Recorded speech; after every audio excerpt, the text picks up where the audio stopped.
Hi. Yeah, I'm good, Miss Jabu. How are you? I'm well, thank you. Yeah. How's your day been so far? Um, Interesting. Just finished my classes with my year ones. Um, yeah. How many years have I taught? Yeah, how many years have you taught? Wow. These are many years. Like, I can just let you do the math. I graduated as a registered teacher in my country, Kenya, in 2002.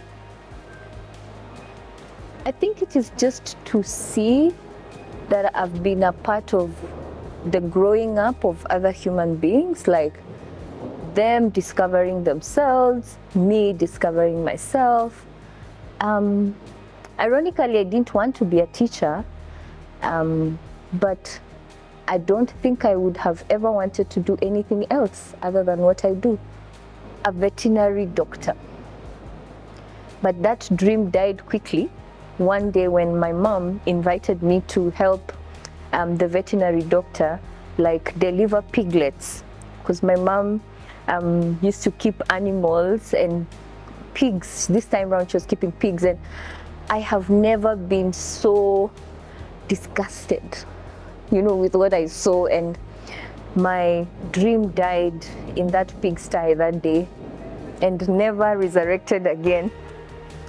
I think it was my childhood was fun. I was just reflecting today with my class about how I have 4 brothers. 2 of them were very close in terms of age, and so growing up they were my playmates, and so like I rode tires and learned how to ride a bike and learned how to throw, to knock off cans and birds with stones. I didn't play with girls. Like, it's only later when I went to boarding school and it was a girls' school, I really did have a sort of culture shock on the kind of things that girls do, because I was so like boyish in terms of just how my upbringing was. But my mom was very keen on just making sure that I didn't lose touch with my feminine side. So occasionally she forced a dress or 2 down, But I think growing up, I grew up well. I grew up in a good home. As teaching faculty, I am a teacher of writing in the writing and rhetoric department. And in the residential space, I am a deputy head of residence. I think this is my first long-term stint with boarding school. And contrary to what I thought, and I really was proud of myself, pushing forward this thinking during my interview that because I'm a teacher, a long-time teacher, I would, kind of blend or gel well into the residential space. I have found that for those 4 years that I've been here, it is the other way around. It is my experience in the residence that actually edifies my work or improves my work in the class, like living with these guys. We are just peeps, we are just friends, like we're just ordinary people on the streets, just doing ALA, navigating. And then we come to class and I can empathize, I really just enjoy the freedom of being human, as a teacher, and relating to my students as human beings, They can understand my struggle, because sometimes when we have these long spells of blackout, we are in it together. We eat the same food, like we are comrades in a way. Yeah. There's a lot of bonding and just people wanting to create community and a sense of belonging for each other. Whether we are like doing date nights, which is a big deal, where the brother hall and the sister hall, they have this social, it's in the evening, it's all glitz and glamour, people are dressed up and really looking beautiful, but just sitting together, just spending time together, getting to know each other. Like the battles, over the years that I've been here, they've really just gone a notch higher. Like the creativity, the energy, the competition is just, on another level, and I really enjoy just being a part of that.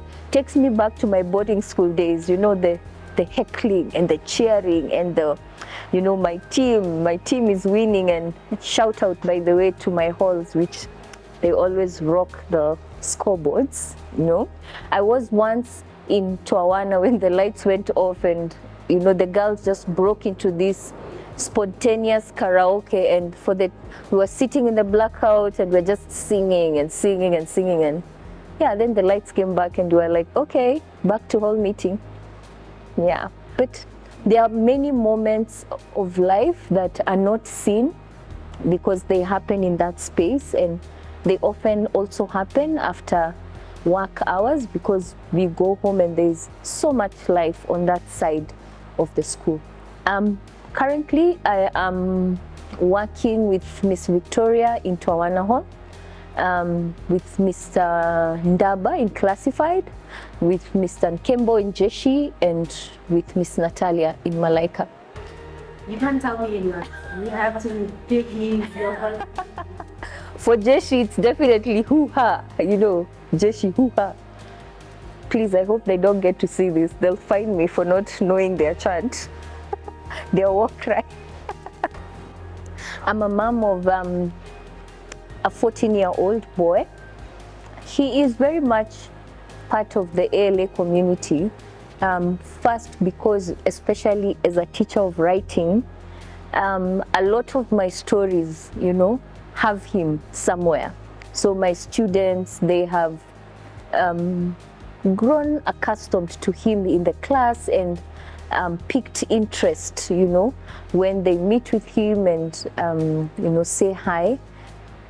I think most important is that, especially in my writing classes, I get to really continue to delve deeper into the lives of my students as they delve deeper into my life. And I think both spaces for me are very freeing. There's a lot of just continuous engagement and interaction, and a lot of learning, in the class, yes, there's planned learning.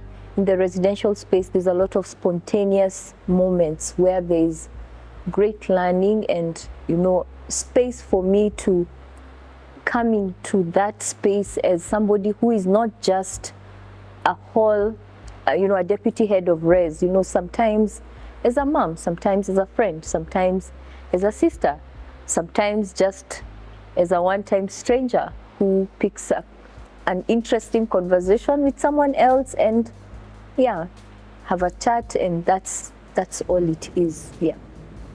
What book? It is called The Man Who Was Not a Man. The Man Who Was Not a Man. I actually have it here with me. I'm really drawn to this because of its narrative power, and we are doing creative nonfiction right now, so we are telling a lot of stories, and I'm drawn to his story. What is your favorite quote? My most favorite quote: every child needs a champion. Please state all of the ALA values. All of the ALA values: integrity, curiosity, humility, compassion, diversity, excellence. I think the fact that it's an environment that allows learners, both adults, it allows both the adults and the young people to be learners. It is an environment that encourages people to be curious. It pushes the educator to really think about their own practice in terms of how they're engaging their students and the outcomes. Is it just enough that, for example, my students are doing very well in their tests or they're doing very well in their exams? What does my teaching deposit in them in terms of just the kind of human beings that we need to impact our continent, you know, to impact the communities that we all come from, you know, to impact the families that we all come from. And for maybe a long time educator like myself, I see clearly the difference. I think I have. It's inevitable that you'll always be drawn to some people and some people will be drawn to you. But I do have appreciated, you know, the level of professionalism amongst colleagues, but definitely, especially in the residential space, because they are colleagues we live with, we are in the mud together. Yeah, we inevitably become, you know, even personal friends. Yeah. Miss Anne, Yeah. thank you so much for your time. Sure. Did you enjoy this question? I did, and yeah, I love storytelling. I think in my next life, I want to be a storyteller. You are already a storyteller.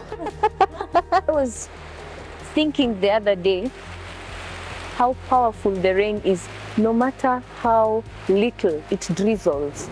Like, there's something magical about the water of the rain. It's not like tap water. It just does magic to the plants. It's like, I don't know, when we eat our favorite meal and the way we come alive, you know, look at them, living their best lives. Look amazing. Living their best life.